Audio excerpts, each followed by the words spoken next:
Bem-vindos ao canal Amazon Futebol FC. Meu nome é Marcel e hoje, pessoal, a gente vai comentar sobre o clássico carioca entre Flamengo versus Vasco, que terminou com a vitória da equipe do Flamengo, né? Por 2 a 0, vocês estão vendo aqui o resultado aqui. 2 a 0 para a equipe do Flamengo, o resultado desse importantíssimo para a equipe rubro-negra, que assumiu a ponta do campeonato e praticamente já se classificou aí para as semifinais do Campeonato Carioca. E pro Vasco, né? Vasco, resultado bastante ruim, que vai ter que jogar a sua vida, né? Aí na competição contra o Botafogo. Então, antes da gente comentar sobre o jogo em si, deixa eu pedir aqui o like de vocês para poder dar uma força aqui pro canal.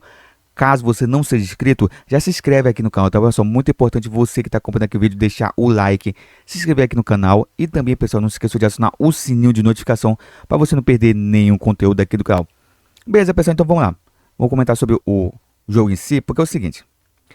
Em termos gerais, o Flamengo dominou a partida, né? Se a gente pegar realmente de modo geral o jogo, o Flamengo foi muito superior à equipe do Vasco. Realmente a distância, né, entre elencos é muito grande, né? Isso assusta por conta somente do Vasco ser um time tradicional do Rio de Janeiro, né? Rival da equipe do Flamengo. Só que realmente não tem como comparar, né? O elenco do Vasco com o elenco do Flamengo. Realmente o elenco do Flamengo é muito superior à equipe do Vasco. Então ficou muito complicado e evidente ontem essa situação. Mas vamos lá, vamos assim por termos para poder a gente comentar assim de forma mais calma alguns elementos do jogo que eu quero comentar. Primeira coisa, primeiro tempo. O Flamengo foi dominante no primeiro tempo. O Vasco muito recuado, quase não saía, né, do seu campo defensivo para tentar fazer alguma coisa contra o Flamengo. O Flamengo praticamente dominou a primeira etapa. Poderia ter saído com 2, 3 gols aí, sem nenhum problema. O Flamengo que abriu para cá com o Bruno Henrique numa cobrança de pênalti, bem batida do Bruno Henrique, né? Me lembrou muito a cobrança de pênalti na Supercopa do Brasil, né? Contra o Botafogo, que ele chutou também, né? A meia altura no canto.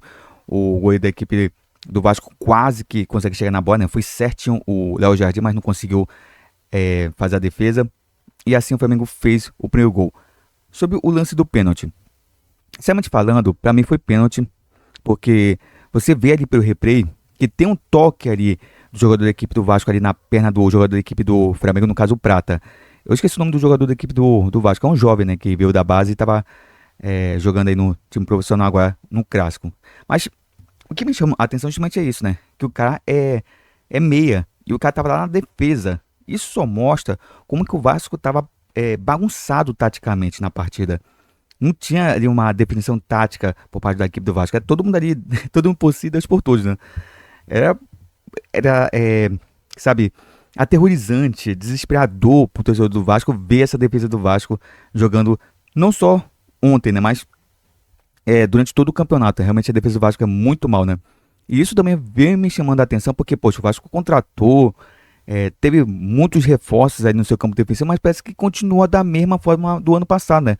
Com muitas falhas, um time muito espaçado, dando muito espaço para o time adversário. O Flamengo tinha um corredor ali, tanto pelo lado direito como pelo lado esquerdo, né? O Piton e o Puma Rodrigues subiam e deixavam um corredor ali livre, leve e solto para os laterais da equipe do Flamengo vir, né? Não é à toa que o Wesley deitou e rolou aí na partida. O Wesley também eu vou comentar já sobre o Wesley de forma mais calma. Então assim, o Flamengo fez 1 a 0, fez o segundo gol, né, com o Prata, numa bela jogada ali para a ponta esquerda, veio o cruzamento e o goleiro do Jardim, né, foi salvo porque estava impedido ali o Varela, né, na origem da jogada, estava um pouquinho à frente o lateral da equipe do Flamengo, ele fez o cruzamento, o Léo Jardim foi tentar, né, espalmar lá, dar um tapa na bola, né, fez aquela famosa ponta para poder tentar dar um tapa na bola, para poder tirar da grande área. Acabou que ele chegou a bater na bola, né, mas só que não foi o suficiente para poder tirar a bola. A bola acabou passando por ele e chegou ali praticamente livre, leve e solto ali por Prata, só encostar de cabeça e o Flamengo fazia o segundo gol, mas como eu havia dito anteriormente, né, o Varela estava impedido ali e então acabou sendo bem anulado o gol da equipe do Flamengo. Então assim, primeiro tempo do Flamengo irretocável, muito bom. Como foi, o que faltou para o Flamengo fazer mais gols é justamente a questão da finalização. O Flamengo peca demais na finalização. E isso daí é que chama atenção, né? Porque o Flamengo em si perdeu o atacante. O Bruno Henrique, ele não é atacante de ofício. Ele gosta muito de jogar ali pelas pontas, né? O Bruno Henrique é jogador de ponta de campo. É um cara do ataque, mas joga pelas pontas. Mas ele não é um atacante de ofício. Ele desempenha muito bem essa função, né? Quando mais o Flamengo precisa, ele tá ali, né, para poder fazer os gols. Não é à toa que ele também é chamado de rei dos clássicos, né? Porque todo clássico ele faz um golzinho aí, seja de pênalti ou então numa beira jogada, aí ele faz um gol, uma bola que sobra, enfim. Mas o Bruno Henrique realmente é um cara importante aí no ataque daqui para mim. Mas ele não é atacante. O Flamengo peca porque não tem atacante de ofício. O Pedro tá machucado e o Juninho acabou se machucando, né? Aí no meio de semana contra a equipe do Botafogo. Então o Flamengo acaba pecando um pouco na finalização. Toca, chega bem na grande área, mas só que falta finalizar, falta chute de fora da área. Quem mais tenta chutar de fora da área no Flamengo, no caso até foi ontem, foi o Eric Pulgar, né? Que ainda arrisca de fora da área. Mas fora ele, ninguém pega a bola para poder tentar me chutar. Teve o gol no segundo tempo, né? Justamente do Cebolinha, que é outro cara que também chuta, né? O Cebolinha tem esse fundamento que eu acho bastante legal. Isso desde da época do Grêmio, né? Ele já fez alguns gols lá vestindo a camisa do Grêmio com chute de fora da área. É um cara habilidoso, rápido. E inclusive fez um golaço, né? Um gol realmente. Ele veio toda a jogada do Wesley, né? O Wesley pegou a bola e vai avançando ali com a liberdade. Teve o toque ali pro o Cebolinha. Engraçado é que, cara, o Cebolinha recebeu a bola, mas ninguém do Vasco foi dar o combate. Ficaram olhando ali o Cebolinha dominar a bola, escolher o canto e chutar, né? Ficou ali praticamente com uns 4, 5, 6 segundos assim, com o Cebolinha com a posse de bola e ninguém do Vasco foi chegar. Ele teve liberdade, né? Chutou com uma categoria realmente incrível e acabou fazendo um golaço aí. Não deu nem pro Léo Jardim, né? O chute foi no ângulo mesmo. Praticamente acordou a coruja aí o Cebolinha fazendo um golaço. E assim, né? Falando agora no segundo tempo de forma mais assim, detalhada. O segundo tempo do Vasco foi bom, né? Eu sempre achei o segundo tempo do Vasco não foi aquele, bem, nossa, magnífico o segundo tempo da equipe do Vasco. Não, mas foi um bom segundo tempo da equipe do Vasco. O Vasco mudou a postura, porque eu até falava isso na narração, que o Vasco precisava mudar a postura, sair daquela posição de time retranqueiro, sair de time só lá atrás para poder tentar fazer alguma coisa contra o Flamengo. Porque por mais que o Vasco não tenha tanta qualidade assim, mas tem jogadores ali que podem decidir. Por exemplo, o Vegete é um deles. O Vegete, ele teve um cruzamento aí na grande área que cabeçou, a bola bateu no travessão. A bola ia num ângulo, né? Só que a bola bateu entre a junção da trave com o travessão, né? Então, acabou explodindo ali numa chance inacreditável que poderia ter sido o gol de empate da equipe do Vasco. E o Vasco tentou pressionar, né? A equipe no começo do segundo tempo, mas aos poucos foi novamente ali equilibrando a partida e depois ficou dominante, né? Quando fez o segundo gol, praticamente definiu a partida, né? Ainda teve mais uma chance ali, poderia ter feito o terceiro gol, mas acabou não desperdiçando uma ótima oportunidade o jogador da equipe do Flamengo, mas assim, o Flamengo poderia ter vencido fácil a equipe do Vasco. E assim, e olha que apesar do segundo tempo bom da equipe do Vasco, só foi o lance também da bola na trave, né? Ali do Vegete, que foi lance perigoso da equipe do... Na verdade, minto, né? Também teve um chute ali de fora da área que passou com perigo e também teve uma defesa do Goiô, Rossi, né? Que fez a defesa. Mas assim, foi esses momentos, né? Mas assim, o Flamengo foi superior à equipe do Vasco, mereceu a vitória. Agora, uma coisa que eu queria falar pra vocês, e eu notei, que, cara, se a gente pegar os 4 grandes clubes do Rio de Janeiro, cara, a gente percebe que o Vasco tá muito atrás de Botafogo, principalmente do Flamengo e do Fluminense, né? Se a gente pegar mesmo, comparar, ver os jogos, cara, o Vasco tá muito ruim, né? E eu já vinha alertando isso. O Vasco já não vinha jogando tão bem assim quanto os times pequenos, com todo respeito aos times do Rio. Já vinha pegando sufoco de Volta Redonda, de Madureira, de, que mais? Boa Vista. Então o Vasco em si vencia, mas também não vencia com toda aquela dominância que se espera do Vasco diante de times assim com menor expressão no futebol do Rio de Janeiro.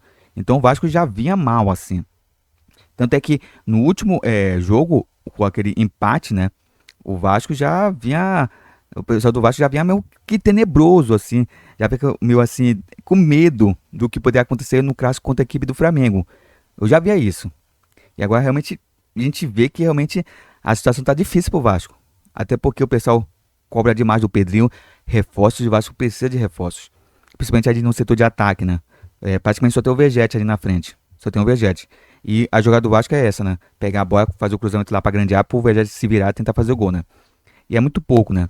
Felipe Coutinho até que tem algumas partes do Felipe Coutinho até que joga assim bem, razoavelmente bem, né? Não, bem é meio exagerado, mas razoavelmente bem. Tem umas partes que se destaca, mas sinceramente falando, é longe de ser aquele Coutinho que o pessoal espera, né? Principalmente em clássicos. Outro também que ficou apagadíssimo aí também na parte foi o Payet, né? O Payet também entrou aí, mas também não fez nada. O Payet que é aquele jogador que joga bem, mas quando é jogo decisivo, parece que o Payet some, né? É incrível isso. O Payet que é um jogador que tem grande apreço aí da torcida do Vasco, mas sinceramente falando, não é aquele jogador realmente de decisão. Por incrível que pareça, né? É um bom jogador, tem uma grande aí história no futebol, mas sinceramente falando, é, não é jogador de decisão, né? Então o Vasco precisa se reforçar, porque da situação que tá aí, como eu falei, dos quatro grandes clubes aí do Rio de Janeiro, eu vejo que o Vasco está muito atrás de Flamengo, de Botafogo e do Fluminense. E olha que o Fluminense está muito mal nessa temporada, né? O Fluminense realmente está numa situação também meio que complicada, né? Também já não vai para a semifinal aí do Campeonato Carioca. Tá muito difícil a situação do Fluminense. Então, o Vasco realmente está numa situação bastante complicada. E isso daí acaba realmente entristecendo o torcedor. Ontem, eu vi ali na arquibancada, cá, é, a maioria era rubro-negra. Mas mesmo assim, se a gente pegar mesmo do estado do Maracanã, não tava cheio. E isso daí realmente é decepcionante porque é um clássico, né? Um clássico entre Flamengo e Vasco, onde são duas torcidas gigantescas, né? O Flamengo tem a maior torcida do Brasil, né? E o Vasco tem uma grande torcida, né? Principalmente aqui em Manaus, que aqui praticamente é Flamengo e Vasco que dominam aqui na torcida. Mas mesmo assim a gente vê realmente um estádio ali meio que, sabe, não vou dizer vazio, mas assim, não tendo a sua capacidade máxima é, ali devidamente alocada, cara, é meio decepcionante, né? Pra um clássico. Então, assim, isso só demonstra que o torcedor do Vasco já praticamente, sabe, já tá, de alguma forma, abrindo mão do time, assim, de apoiar, porque vê que desculpa, vê que a equipe não tá correspondendo toda esse amor que a torcida tem, porque a torcida do Vasco é uma torcida apaixonada, que torce para a equipe, apoia, sempre quando tem é, alguma ação aí para poder trazer o nome do Vasco em evidência, a torcida compra a ideia, vai mesmo lá, abraça a ideia. Por exemplo, teve aquela situação do sócio torcedor, né, que foi feita, que a torcida do Vasco abraçou, foi lá, muita gente se associou. Então a torcida do Vasco é desse jeito, porque a torcida do Vasco quer sonhar com dias melhores, né? Só que o problema parece que o Vasco não sai dessa pindaíba, né, como a gente chama, né? Não sai disso, né? É inacreditável. Teve SAF não deu certo. Tá uma confusão com essa questão da SAF ainda, né? Não sabe nem se o Vasco vai conseguir vender essa SAF. Diziam que ia ter um árabe aí que iria comprar a SAF do Vasco, mas também parece que deu para trás. E o Vasco tá essa bagunça, né? Essa bagunça dentro de campo e fora de campo. Inclusive, uma coisa que eu também tenho que criticar é que isso daí todo mundo sabia como é que era, né? É justamente a questão do Carille, né? Jogar. O Carille, acho que o grande momento dele foi com o Corinthians lá atrás, né? Lá em 2007, se eu não me engano, quando o Corinthians foi campeão brasileiro. Se eu não me engano foi 2007, agora não me recordo, mas se eu não me engano foi 2017, desculpa, 2017. Se eu não me engano. Vocês podem me corrigir aí nos comentários, tá bom? Então, foi o grande momento do Carille, né? Depois disso, o Carille não teve mais nenhum bom trabalho, né? Foi pro Santos, foi uma decepção, né? Quase que o Santos ali não consegue subir para a Série B, né? Ficou rateando demais, desculpa, subir para a Série A, né? Tava na Série B, quase que não sobe para a Série A. Rateou bastante a equipe do Santos, mas como a Série B é um torneio onde não tinha naquele ano, né? No caso ano passado, não tinha grandes equipes ali para bater justamente de frente com o Santos, apesar da derrapada, né? Como posso falar, a equipe conseguiu, né? Não só se classificar para a Série A, né, subir para a Série A, como também conseguiu aí o título brasileiro da Série B. Então, o Carille, apesar disso, realmente vem fazendo péssimos trabalhos, né? Na toa que foi praticamente chutado do Santos, né? Então, você tava pé da vida com ele por conta dos resultados e não queria ver mais ele nem pintar de ouro no Santos, né? Foi pro Vasco a diretoria sabia como é que o Fabio Carille jogava, o modo estilo de jogo dele. Que é um estilo mais retranqueiro, o time lá atrás, jogando por uma bola. Não era aquele futebol ofensivo que o torcedor gosta, com passe, com posse de bola, com triangulação, não. É um time totalmente retrancado ali atrás, esperando ali, num contra-ataque, fazer o seu golzinho e depois se retrancar, né? Um gol já era, é goleada, entendeu? Então todo mundo sabia disso. E o Vasco, quando enfrenta times assim, grandes, né? Faz isso, né? Se recua, às vezes faz um golzinho, recua e pronto. Fica ali fechado. Só que aí que vem um problema, é que a defesa do Vasco não é boa. Como falei lá no início, o Vasco contratou muito aí por setor defensivo, mas, cara, não passa qualquer confiança. Nenhum dos zagueiros da equipe do Vasco, mesmo os contratados, não passam confiança. Ontem o Flamengo tem uma liberdade incrível. Ó, poxa, deixaram o Arrascaeta na jogada do gol ali na verdade, do pênalti ali sofrido pelo Prata. O Arrascaeta ficou livre, leve e solto, né? Não só uma vez, várias vezes. Assim como outros jogadores da equipe do Flamengo que são perigosos. Por exemplo, o Michael também, que é outro jogador também perigoso. Inclusive, o Michael saiu machucado, né? Preocupação para a equipe do Flamengo, porque o Michael também já vinha de lesão, retornou agora, estava voltando aos poucos, né? E voltou a se lesionar, né? Então, deixar o Michael também ali livre, leve e solto. O Michael brincava e bordava, né? Assim como o Wesley. O Wesley também ali fez uma grande partida, também com algumas ressalvas, tá bom? Eu vou falar disso daqui a pouco. Então, a defesa do Vasco era uma bagunça, né? Dava liberdade para os principais jogadores da equipe do Flamengo jogar da forma que quisesse, né? Até o pessoal lembrou, poxa, o Fluminense contra o Flamengo, o Flamengo não se criou contra a equipe Fluminense. Foi até um clássico bem ridículo, né? Foi um clássico horrível de se acompanhar. Mas porque justamente o Fluminense não dava espaço para o jogador da equipe do Flamengo. Porque se der espaço, os caras vão fazer o que fazem, né? Tem qualidade, então sabe muito bem jogar bola. Então a defesa do Vasco é horrível, não é confiável. Contratou, mas contratou parece que mal.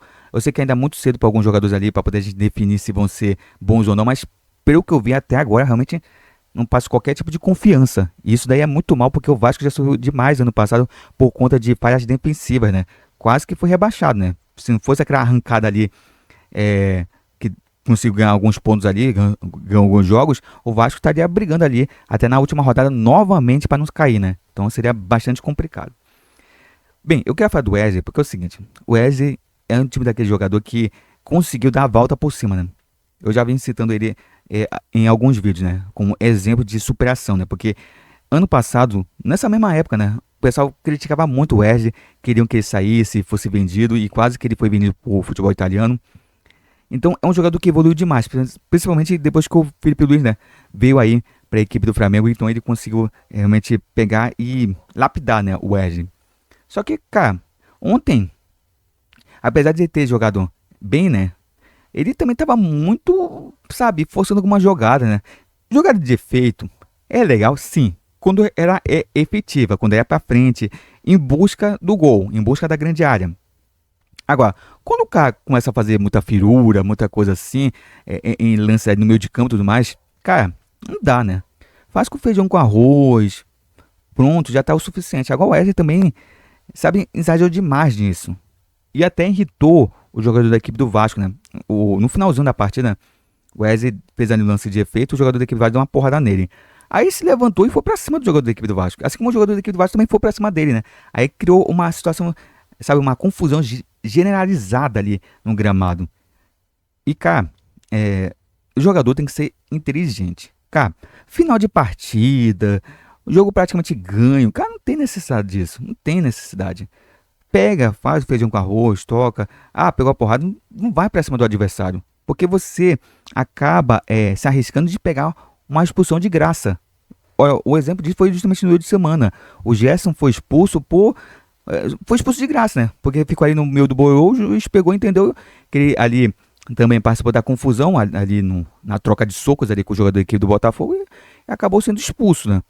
Expulsão de graça. Então, o jogador também tem que ser inteligente. Sai do meio, cara, já tá ganhando o jogo, não precisa forçar nada. Pega, faz o seu papel, sabe? Toca ali, fica com a posse de bola, mas sem também provocar. Sei que, convém, drible, jogar de efeito é do futebol. Isso daí faz com que o futebol tenha graça, né? Eu sei que muita gente às vezes não gosta, acha desrespeitoso, mas, cara, isso daí que é o futebol, né? Se não é pro cara driblar, não é pro cara fazendo no lance de efeito, então amarra a perna do cara e não deixa ele jogar a bola. Então vão assistir outro esporte, né? Futebol é isso, é alegria, é um entretenimento. É legal você ver, por exemplo, um drible, um balãozinho ali, aquele drible, que o jogador joga a bola por cima do adversário, né? E joga a bola por cima e fica a bola sob o seu domínio, né? Que a gente chama de chapéu, balãozinho, enfim, seja como que é chamado esse drible aí no estado de vocês. Então, assim, o Wesley nesse jogo ele tava muito desse jeito, né? Tendo que fazer jogada de efeito e tudo mais, querendo inventar. Eu não gostei muito disso, não, sinceramente falando. Eu acho que ele tava, sabe, enfeitando demais em alguns momentos. Como eu falei, é legal, sim, é legal você ver um jogador habilidoso ali, mostrando toda a sua habilidade, driblando. Isso é bacana, eu gosto, sinceramente falando. Não é à toa que o Neymar, quem mais? Entre outros jogadores aí que são habilidosos, são muito caçados, né? Porque são os jogadores habilidosos, Vinícius Júnior também, né? E tem gente que ainda critica, né? Porque o jogador não pode fazer isso. Não vejo nada demais, né? Quanto a essa questão do drible, quando é um drible realmente é, que é efetivo para ir para frente em busca do gol. Agora, quando é uma jogada ali que você vê que é justamente claramente para desrespeitar o adversário, não dá, né? Porque aí você força uma situação ruim que gera confusão, como foi ali no final. E dessa confusão acaba muitas vezes sobrando para você. Às vezes você não tem nada a ver com a confusão, mas pega uma expulsão de graça porque justamente fez um lance ali que acabou irritando o time adversário. Como já citei o lance do Gerson, né? O Gerson foi expulso de graça, né? E assim, confusão dentro de campo acaba sendo um péssimo exemplo lá para arquibancada. Por exemplo, teve confusão na arquibancada ali do lado do Vasco, né? O torcedor já tá com cabeça cheia, né? Já tá cabeça quente por conta da derrota. Aí vê ali os seus jogadores ali também brigando, tudo mais, acaba incentivando também esse tipo de situação, né? Como eu falei, violência não combina ali com o futebol. Violência é uma coisa que a gente tem que repudiar nos estádios, porque muita gente vai pro estádio para ver um futebol, se entreter, brincar. Como foi? Zoar, brincar com o time adversário. É normal, né? Você às vezes tem um amigo ali que é vascaíno, você brinca com ele, assim como você tem um amigo flamenguista, você brinca com o torcedor do Flamengo, né? Quando o Flamengo perde ou quando o Vasco perde, é normal, é brincadeira sadia, normal, faz parte do futebol. Agora, violência não. Você partir para violência, tentar agredir o torcedor rival porque ele torce para um time rival, né? Ao seu, realmente é coisa que não cabe no futebol, é coisa de gente idiota, entendeu? Então, a gente não tem que aceitar confusão e brigas dentro de estádio, nem dentro de estádio, nem fora de estádio, porque o que eu mais vejo depois de clássicos, não só no Rio de Janeiro, não, em outros estados aí, é gente brigando por conta de resultado de futebol, né? Porque o teu time venceu o meu, eu vou tentar te bater para descontar minha raiva em você. Eu vejo muito isso. E às vezes não dá, né? Isso daí acaba afastando o torcedor do estádio. Como falei pra você, volto a repetir. Cara, é legal assistir jogo de futebol dentro do estádio. É uma sensação realmente única, é muito divertido. Mas quando é algo saudável, né? Quando você tá ali, você brinca, você se diverte assistindo uma parte de futebol. Agora, quando você parte pra briga, não dá, né? Porque assim, como falei pra vocês, sempre falo isso pra vocês. Cara, a gente vai ficar irritado, vai ficar de cabeça quente quando o nosso time perde. É normal a gente xingar, sabe? Ficar irritado.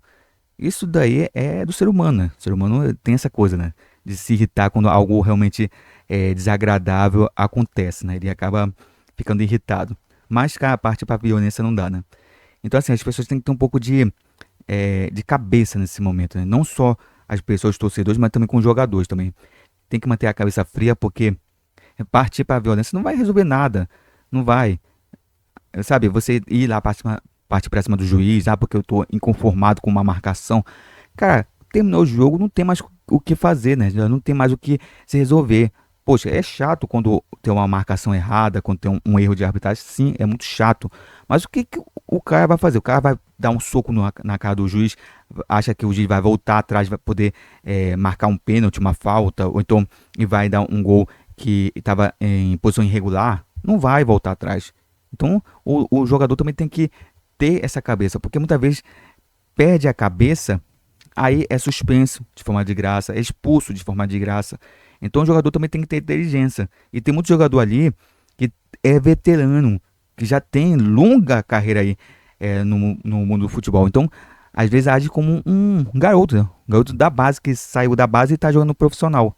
E não dá pra aceitar esse tipo de situação. Tá bom, pessoal? Então, assim, só pra finalizar aqui, resultado importante para a equipe do Flamengo, como falei, né? O Flamengo praticamente já está classificado, vai enfrentar a equipe do Maricá na última rodada, praticamente sem nenhum compromisso, né? Se vencer, praticamente ganha, né? Se não me engano, a Taça Guanabara, né? Que é o título aí simbólico aí dessa fase classificatória. Antigamente era primeiro turno e segundo turno. O primeiro turno era chamado de Taça Guanabara e o segundo turno seria a Taça Rio. Agora, será? Todo ano modifico aí o regulamento do Campeonato Carioca, né? Modifico para pior, essa é a verdade. Agora, quem for o campeão na fase classificatória ganha a Taça Guanabara e o quinto, sexto, sétimo e oitavo vão disputar a Taça Rio, né? Como fosse um prêmio de compensação aí para quem não se classificou. É totalmente bizarro esse regulamento aí do Rio de Janeiro. Então o Flamengo basta só vencer, né? O Maricá, que é uma equipe que começou bem o campeonato, mas tá começando a cair, né? Despencar na tabela. Chegou até a liderança do Campeonato Carioca, né? Então o Flamengo se vencer já é campeão aí da Taça Guanabara.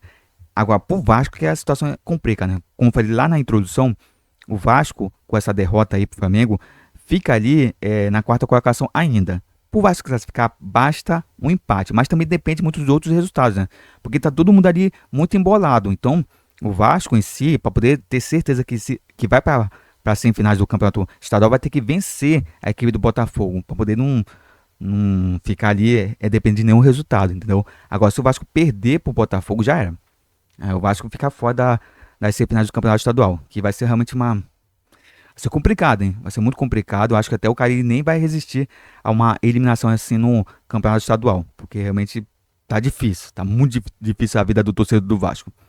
Então realmente vai ser um clássico bastante eletrizante. O Botafogo também precisa da vitória, como já havia dito. Então os dois em si vão ter que sair, né? Sair para poder vencer a partida, porque o empate pode ser ruim para os dois. Então vai ser um clássico bastante tenso, né? E bastante também eletrizante na questão de emoções, né?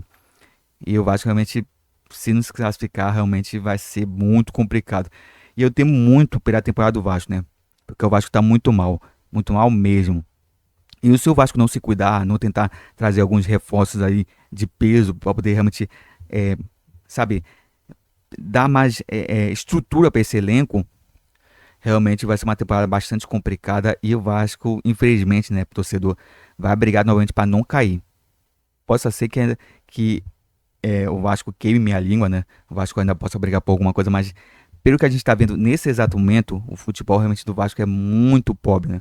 Dos grandes aí, do Rio de Janeiro mesmo, é o que pratica um futebol bem feio, né? Até o Fluminense, que também estava bem ruim aí, já está começando a também dar uma evoluídazinha, né? Apesar de também estar muito ruim, mas se a gente pegar mesmo o Fluminense e o Vasco, a gente percebe que o Fluminense ainda consegue extrair alguma coisa, né? Mas também os dois estariam ali, né? Quase que equivalentes na ruindade, né? Então o Vasco também tem que se cuidar, né? Ela tem que se cuidar porque senão vai ser mais uma temporada de sufoco aí pro seu torcedor. Então é isso, pessoal. Muito obrigado mesmo a todo mundo que acompanha aqui o vídeo. Não esqueça de deixar o like aqui para poder dar uma força aqui pro canal. Caso você não seja inscrito, já se inscreve aqui no canal, tá, pessoal? Então você que está acompanhando aqui o vídeo, é novato, caiu de paraquedas aqui no canal Amazon Futebol SC, seja bem-vindo. Não se esqueça de deixar o like e, se puder, já se inscreve aqui no canal. A gente tem uma meta de chegarmos a 700 inscritos aqui no canal Amazon Futebol SC. Então eu conto com o apoio e a ajuda de vocês sempre. Então, pessoal, muito obrigado por tudo e a gente se vê aí no próximo vídeo. Então, pessoal, até uma próxima!